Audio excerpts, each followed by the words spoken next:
가장 악한 왕이 통치하는 아합 시대에 하나님은 위대한 선지자 엘리야를 세워서 하나님이 어떻게 오늘도 역사 속에 살아 일하시는지, 그리고 어떻게 구원을 베풀기를 원하시고 끊임없이 자기 백성에게 하나님의 말씀을 선포하십니다. 그럼에도 불구하고 끝까지 듣지 않는 아합과 그 시대를 향하여 하나님은 심판을 선포하시는 것이 바로 엘리야의 사역이었습니다. 근데 그 엘리야가 죽고 나서 하나님은 그러면 이것이 끝이냐? 아닙니다.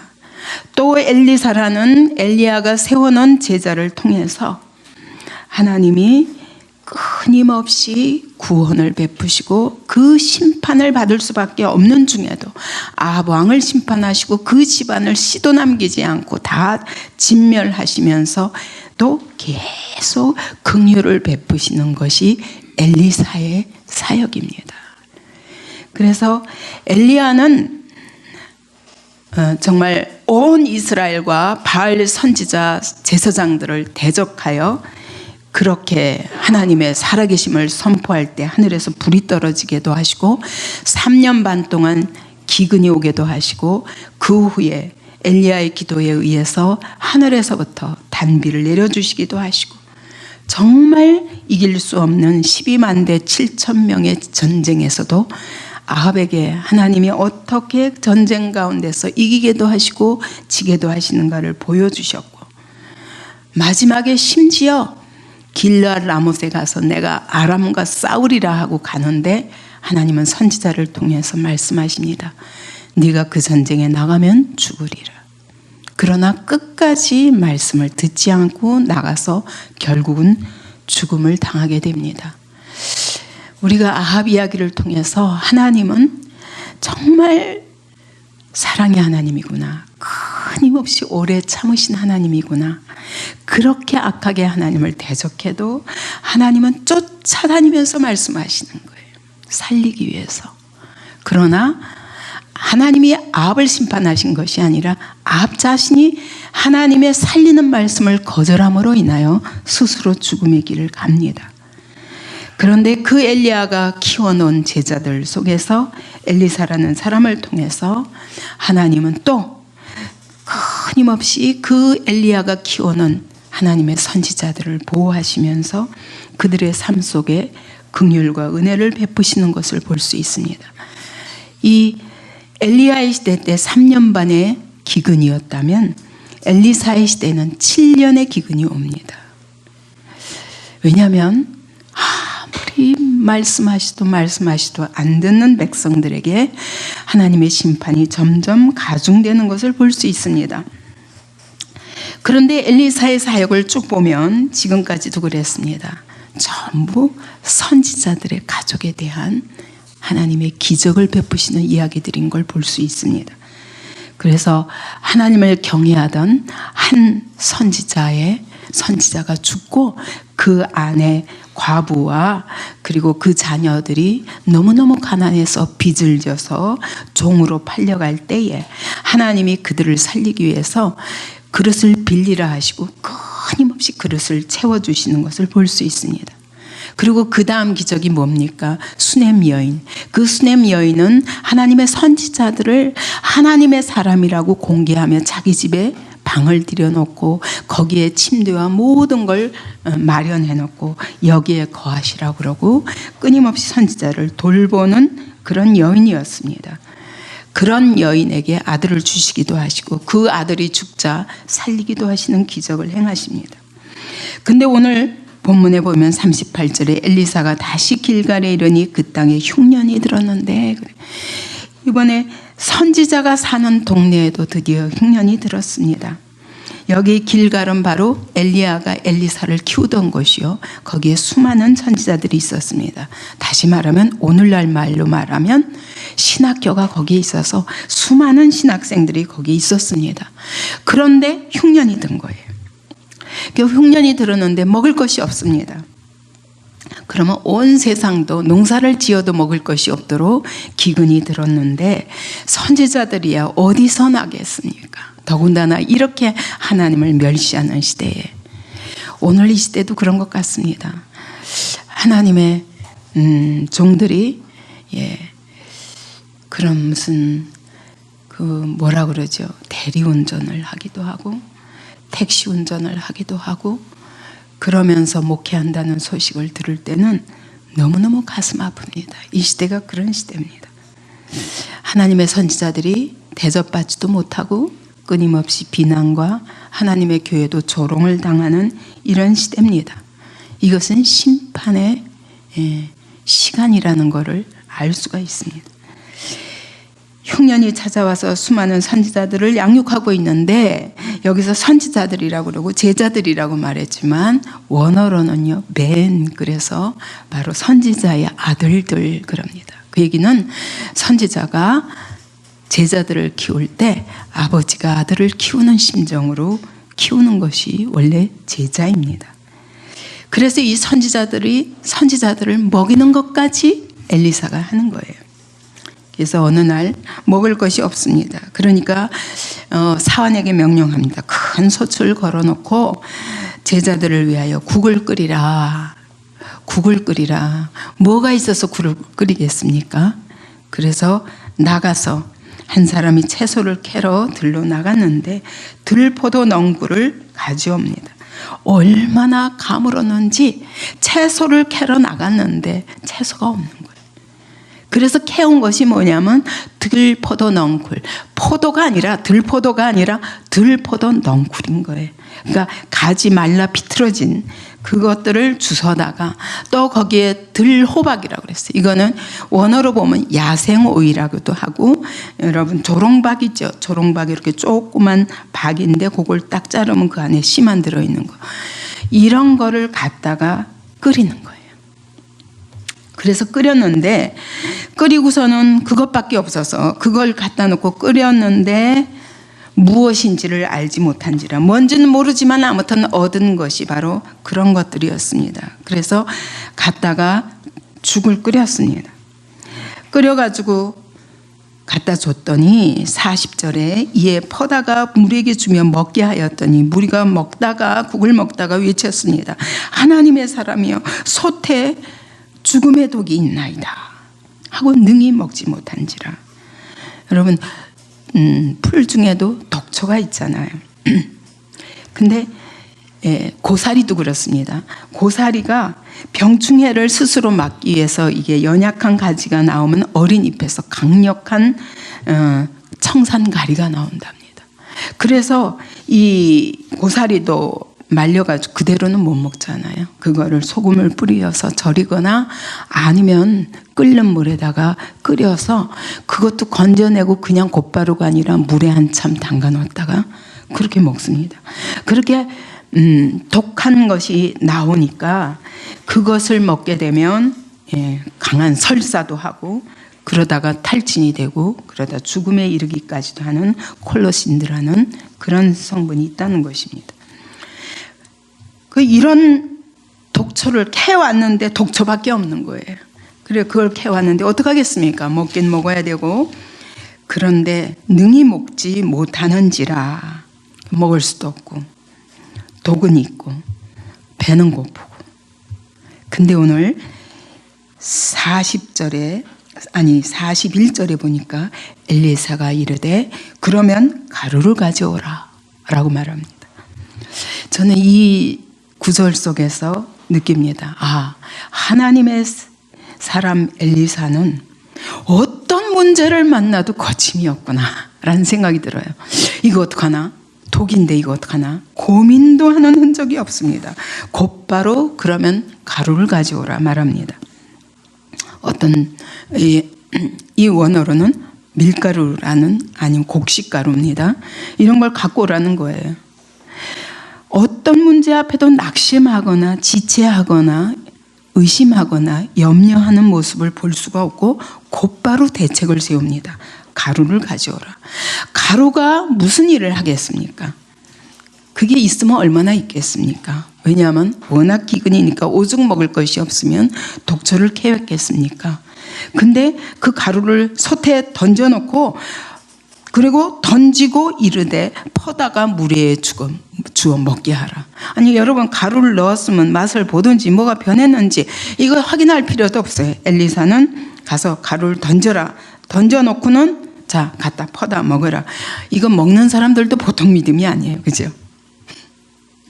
근데 그걸 퍼다가 주어 먹게 했더니 이에 솥 가운데 독이 없어지니라. 여러분, 먼저 독이 없어지고 나서 먹은 게 아니에요. 엘리야가 이 사람이 이렇게 할 적에는 하나님의 음성을 아니까, 하나님의 뜻을 알고 하나님의 마음을 아니까 이렇게 할 수 있지, 그건 무조건 맹목적으로 이렇게 한 건 아니죠. 왜냐하면 어떤 때도 보면은 여호와의 말씀이 이러했기 때문에 이렇게 하라 이렇게 말하거든요. 그걸로 봐서 이 엘리사는 늘 하나님과 동행한 가운데 어떤 문제가 있어도 즉각 하나님께 기도하면 즉각 응답을 받으며 즉각 행동하는 거예요. 그래서 속 가운데 가루를 던지고 그냥 퍼다가 먹여라 그랬더니 먹었더니 독이 없어진 거예요. 이 모습을 통해서 엘리사는 어떤 상황 속에서도 하나님을 의심하지 않는구나. 하나님의 사랑을 의심하지 않는구나.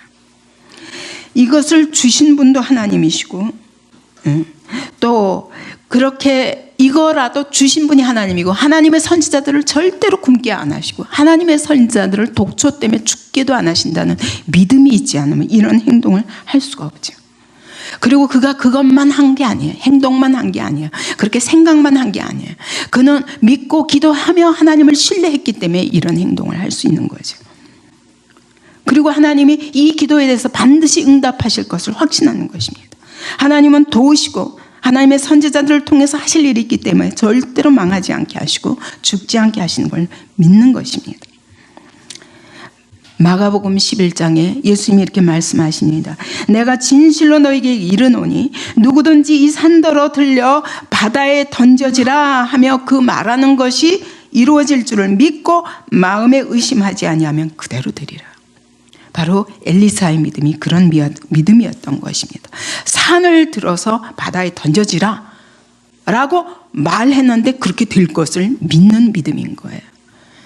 그러니까 이 가루를 넣고 그대로 독이 없어지라 라고 그렇게 명령할 때 하나님이 그렇게 하실 하나님을 신뢰한 것입니다. 또 하나의 사건이 있습니다.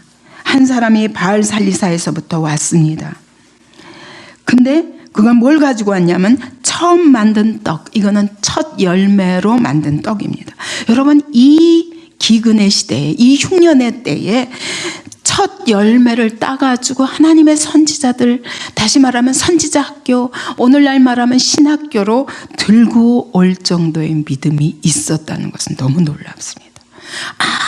아무리 그 시대가 폐역하다 할지라도 이 한 사람, 믿음의 사람이 자기가 얻은 첫 열매를, 자기도 먹을 것이 없을 수 있는데 첫 열매를 따다가 보리떡 20개를 만들고 자루에다가 채소를 다 첫 열매를 가지고 하나님의 사람에게 왔습니다. 그가 이르되, 엘리사가 말합니다. 무리에게 주어 먹게 하라. 이때 이 말을 듣는 사환이 좀 짜증을 냅니다. 아니, 내가 어떻게 이것 가지고 100명에게 주겠나이까? 여러분, 보리떡 20개, 보리빵 하나가 1인분이라 할지라도 20명밖에 먹을 수 없는 그런 내용, 그런 그 떡과 이 채소를 가지고 갖다 주어서 먹게 하라. 그러니까 사환이 화를 냅니다. 내가 이것 가지고 어떻게 100명에게 주겠나이까? 하나 엘리사는 또 이르되 무리에게 주어 먹게 하라. 여러분, 이런 음성 속에서 엘리사의 믿음이 보여야 됩니다. 그는 상황이 이렇습니다 라면 또 생각하면서 그럼 어떻게 할까? 지체가 없는 거예요.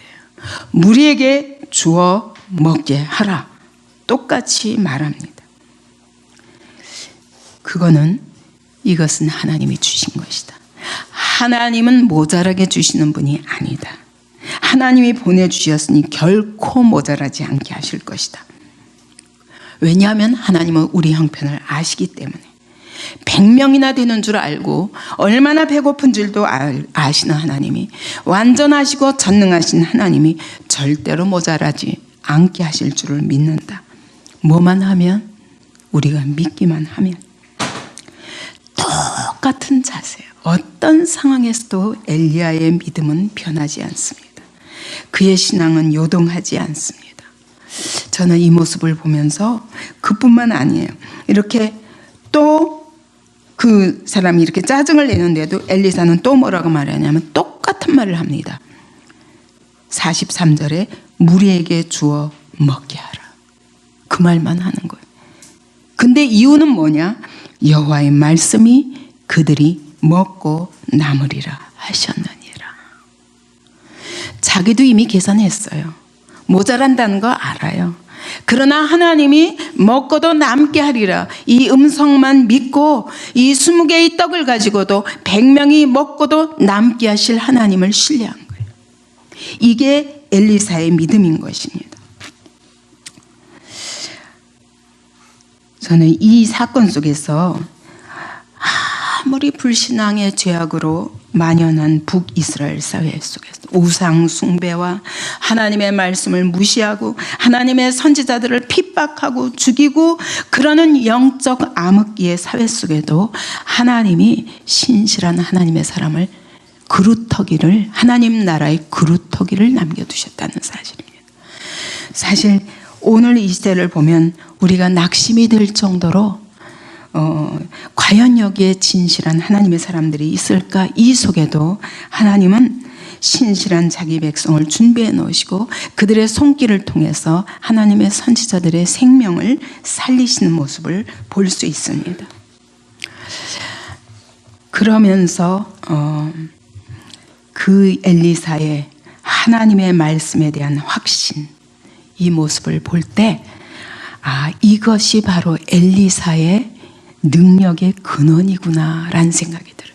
그는 어떤 상황에서도 하나님의 말씀이 모든 사실입니다. 그에게는 이것이 현실이고 이것이 사실입니다. 어떤 문제 앞에도 그 상황 때문에 그는 흔들리는 법이 없습니다. 하나님의 말씀을 믿으면 그것으로 끝나는 거예요. 이것이 바로 이 시대 자유자재로 엘리사가 가는 곳마다 죽은 사람이 일어나고 그냥 빈 그릇에 기름이 가득가득 채워지고 아이를 못 낳던 여인이 아이를 낳게 되고, 여러분 독이 사라지기도 하고, 그가 가는 곳곳마다 이런 기적과 이사가 나타납니다. 이 42절부터 44절을 보면은 현대판, 구약판이에요. 신약의 오병이어의 기적의 구약판이라는 걸 볼 수가 있습니다. 하나님은 어느 시대나 동일하게 일하십니다. 예수님의 당시의 오병이어들을 가지고 수천 명이 먹고도 12강줄기가 남게 하셨던 그 하나님이 구약시대에도 그렇게 하신 것처럼 오늘 우리 이 시대에도 동일하게 일하실 것을 믿습니다. 이 말씀을 조금 더 의심하지 않고 그대로 믿었을 때 44절에 보니까 그가 그들 앞에 주었더니 여호와께서 말씀하신 대로 먹고 남았더라. 이것이 엘리사의 믿음의 삶의 한 단면입니다. 그러면 하나님이 이 기적들을 통해서 오늘 우리에게 말씀하시고자 하시는 것이 무엇인가 생각해 봅시다. 첫째는 하나님은 이 패역한 세대에 아무리 심판하시는 중에도 하나님이 심판을 행할 수밖에 없는 시대에도 하나님 그 속에서 또 끊임없이 긍휼을 베푸시며 하나님의 구원 역사를 계속하신다는 사실입니다. 오늘 이 시대도 마찬가지입니다. 아무리 이 시대가 악해 보여도 하나님이 이 시대를 심판하시는 중에도 하나님의 사람들을 준비해 놓으시고 그들의 믿음을 통해서 이 땅에 하나님의 긍휼을 베푸시고 오늘도 이 땅에 하나님의 구원 역사를 끊임없이 행하시며 하나님의 나라를 붙들어 가시고 세워 가시고 계십니다. 우리가 그 편에 서기를 원합니다. 두 번째로는 이렇게 큰 흉년이 들어서 그 땅의 풀과 나무까지도 다 죽음의 독으로 가득 찬 시대를 볼 수 있습니다.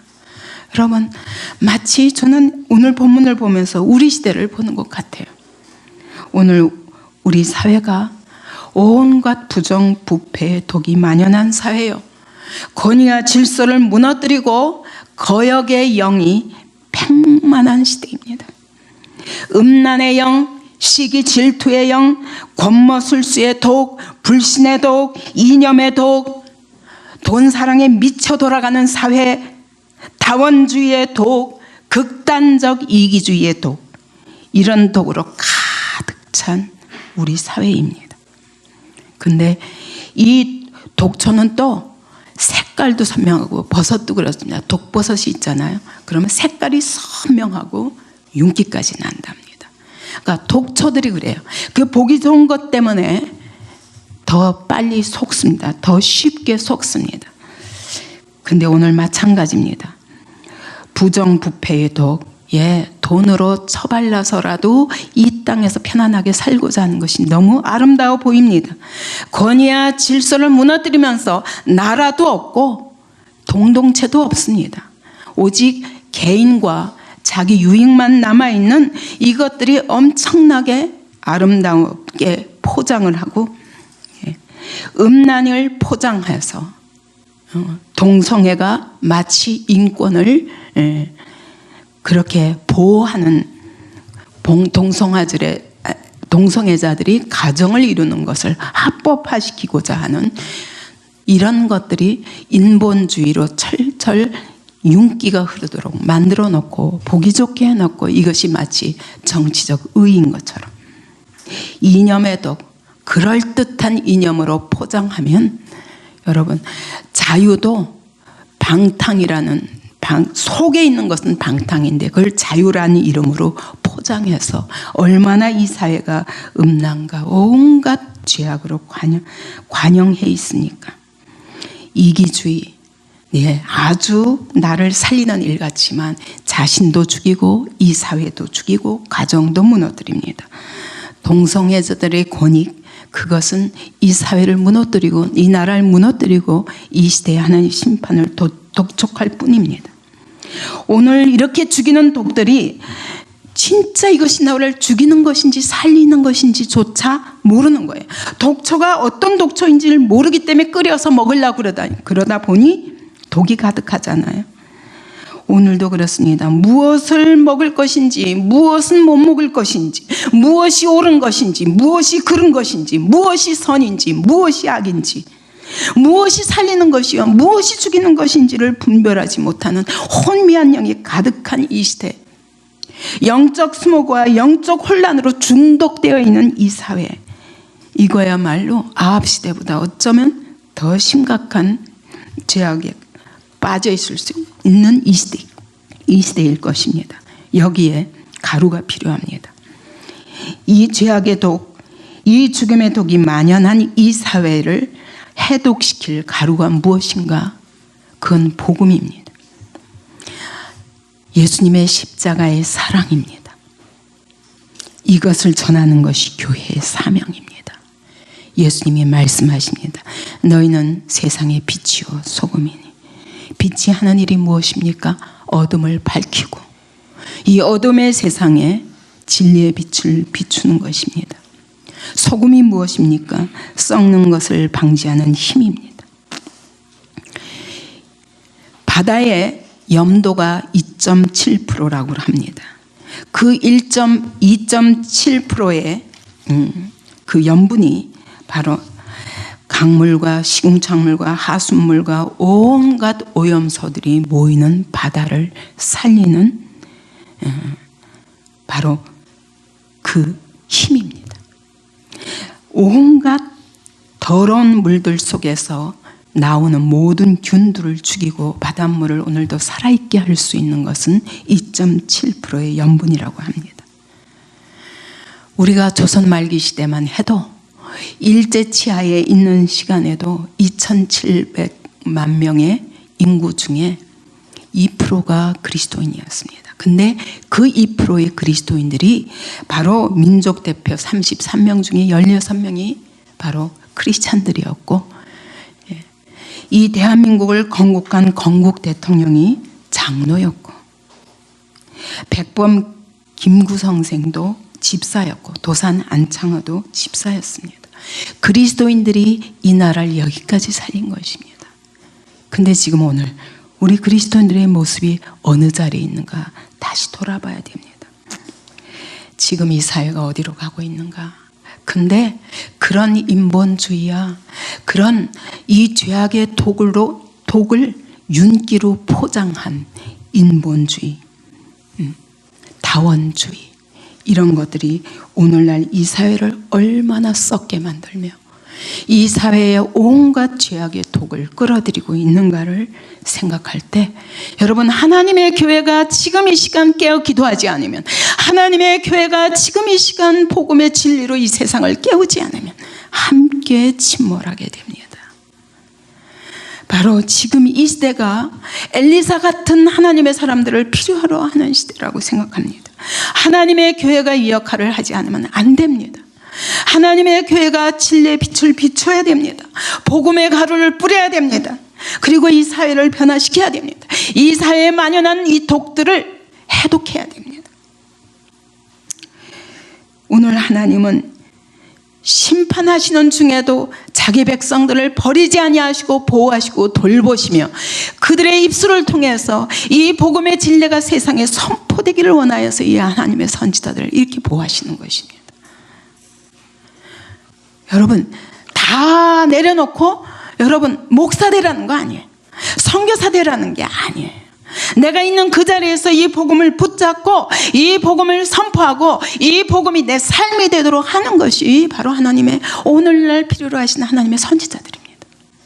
그것이 어떤 자리에 있든지 이 역할을 하나님의 교회가 하지 않으면 우리는 이 독으로 인하여 죽어가는 사회 속에서 같이 죽어갈 것입니다. 지금이야말로 정말 하나님이 주시는 마지막 기회라고 생각하고 부르짖어야 됩니다. 그리고 하나님은 어떤 사람을 쓰시느냐? 엘리사처럼 어떤 상황에서도 구원을 베푸시고 긍휼을 베푸시고 우리를 보호하시며 하나님의 나라를 일구어내시는 그 하나님과 함께 일하는 자가 되기를 원합니다. 그것이 하나님의 교회가 서 있는 자리가 되기를 원합니다. 여러분들이 서 있는 자리가 되기를 원합니다. 아멘. 그렇게 약한 힘으로는 이 세상을 이길 수 없습니다. 그렇게 희미한 모습으로는 절대로 이렇게 독으로 처발려서 수많은 영혼을 죽이고 이 사회를 죽이면서도 그것을 의로 포장할 수 있는 그들의 입담을 절대로 이길 수 없습니다. 하나님의 교회가 깨어야 됩니다. 오늘도 말씀대로 일하시는 하나님입니다. 엘리야처럼 어떤 상황에서든지 그 말씀이 그대로 될 것을 믿고 그들에게 주어 먹게 하라. 아니 100명이나 그들에게 주어 먹게 하라. 아니 독이 있다니까 가루를 던져라. 그리고 그들에게 주어 먹게 하라. 이것이 바로 엘리사의 모습입니다. 이것이 저와 여러분의 모습, 우리 하나님의 교회들의 모습이 되기를 원합니다.